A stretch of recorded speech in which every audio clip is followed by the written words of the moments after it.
জাতীয়তাবাদী ছাত্রদল সভাপতি নাম দিয়েছে ছাত্র সংগঠন, অথচ কোনোভাবে কোনো সংজ্ঞায় এরা ছাত্র নেতা হয় না। যাই হোক, ধরে নিলাম ছাত্রদল সভাপতি রাকিবুল ইসলাম রাকিব চাচ্চু। বিএনপি ছাত্রদলের এক একজন এক একটা নাম আছে, রাকিব চাচ্চু, কোচি নাসির, দৌড় টুকু, আবাসিক রিজবি। এই রাকিবুল ইসলাম রাকিব মানে মিনিমাম সেন্স অফ পলিটিক্স, যে না কোন কথা বললে বেকায়দায় পড়তে হবে, জনরসে পড়তে হবে, এগুলো কিচ্ছু নাই। গাধার মতো এক একটা কথা বলেন। এগুলোকে ছেড়ে দিলে হবে না তো, এগুলো এক পর্যায়ে ছাত্রলীগ হয়ে উঠবে।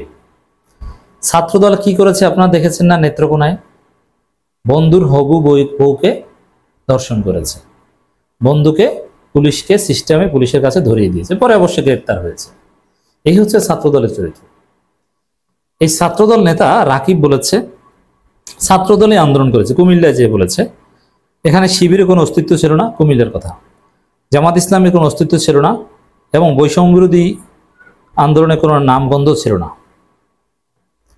এই কুমিল্লায় রক্ত ঝরেছে শিবিরের, জামাতের। কুমিল্লা আন্দোলনের মূল ভূমিকা পালন করেছে শিবির, জামাত, বিএনপি ছিল, ছাত্রদল ছিল, সবাই ছিল।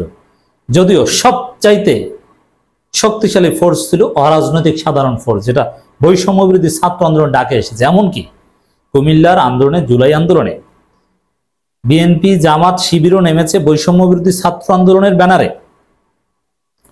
শিবির, জামাতের শত শত নেতাকর্মী গ্রেপ্তার হয়েছে।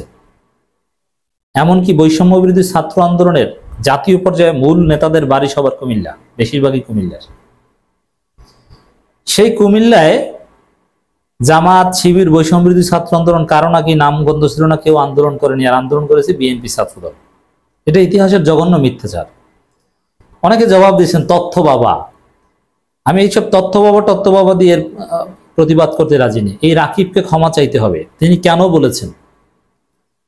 এরা ইতিহাস বিকৃতকারী, এরা মিথ্যাবাদী। এরা কয়েক বছর পর বলবে জুলাই আগস্টে কোনো আন্দোলন হয়নি, যতটুকু হয়েছে ততটুকু বিএনপি করেছে। রমিন ফারানা বলেছে না যে ৩৬ দিনের আন্দোলনে হাসিনার পতন হয়নি, ৩৬ দিনে কোনো বিপ্লব হয় না। কি মেধা এক একটা! সেই রমিন ফারানাই গর্দভের মতো কথা বলে। আর এই যে রাকিবরা, এরা কিভাবে ঢাকা বিশ্ববিদ্যালয়ে চান্স পেয়েছে এবং কিভাবে পাশ করেছে কে জানে। এরা তো শুদ্ধভাবে অনেক ক্ষেত্রে বাংলায় উচ্চারণ করতে পারে না। এটা কি উদ্ভট কথাবার্তা বলছে। সেই রমিন ফারানা তো মেধাবী, বারিস্টার, কেউ বলে বালেস্টার। এই বারিস্টার এরা বলে যে ৩৬ দিনে বিপ্লব হয় না। এদেরকে কি বোঝাবো? বিপ্লব তো 4 দিনও হয়। দুনিয়া কাঁপানো 10 দিন, বলশেবিক বিপ্লব কতদিনে হয়েছে?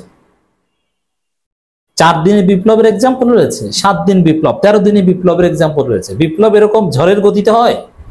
বিপ্লব এটাই যেটা দীর্ঘমেয়াদে হয় অনেকদিন, সেটা বিপ্লব না। বিপ্লব মানেই মুহূর্তের মধ্যে লন্ড ভন্ড করে দিয়ে যাওয়া, সবকিছু তোল পার করে দিয়ে যাওয়া, সবকিছু উলট পালট করে দিয়ে যাওয়া। একদিকে বলে যে ৩৬ দিনে বিপ্লব হয়নি, বিপ্লব এটা আমাদের দীর্ঘ 15 বছর আন্দোলনের ফল। আর একদিকে বিপ্লব বলতেই রাজি না। আরে এটাকে বিপ্লব বলবে না বিপ্লবের শেয়ার নেবে, তারা কি করবে আগে এটা ঠিক করে আসুক। এটাকে এই অন্য 10টা অভ্যুত্থানের সাথে মিলায়। আবার এক এক সময় বলে যে ছাত্র দলে 800 জন নিহত হয়েছে, বিএনপি ছাত্র দলে 950 জন নিহত হয়েছে, সব ছাত্র দলের। সেখানে ভুয়া তালিকা, সেটা ধরা পড়ে আবার Mirza Fakhrul Facebook post delete করেন। এই হচ্ছে এদের অবস্থা। মির্জা ফখরুলও তো ক্ষমা চেয়েছেন কার্যত। এই যে ছাত্র দলের শহীদের তালিকা প্রকাশ করে মির্জা ফখরুল যে ডিলিট করেছেন, এটাই তো একটা ক্ষমা চাওয়া, দুঃখ চাওয়া না। এটা তথ্য ভুয়া, আমি কেটে ফেললাম ভাই। তো এরকম কাজ করে এদের তো আসলে লজ্জা শরম নাই। ক্ষমা চাইলেও কিছু আসে যায় না, আবার সেম মিথ্যাচার করে। এই রাকিবকে জিজ্ঞেস করতে হবে, মিডিয়াগুলো সবার উচিত একে জিজ্ঞেস করা এই বক্তব্যের ভিত্তি কি, কেন বলেছে যে এই কুমিল্লায় ছাত্রদলে আন্দোলন করেছে, শিবিরে কোনো অস্তিত্ব ছিল না, জামাত ইসলামের কোনো অস্তিত্ব ছিল না, বৈষম্য বিরোধী ছাত্রদের নামগন্ধ ছিল না। কেন বলেছে? এর ভিত্তি কি? এটা কেন বলবে? অন্যান্য রাজনৈতিক দলগুলোকে এভাবে কেন ছোট করবে? বরং বিএনপির দলীয় কোনো ভূমিকা ছিল না, এটা হচ্ছে সত্য।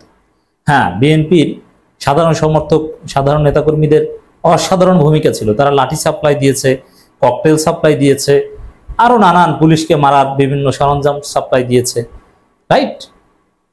ইটের টুকরা সাপ্লাই দিয়েছে। বিভিন্ন জায়গায় কুমিল্লা সহ আমরা জানি।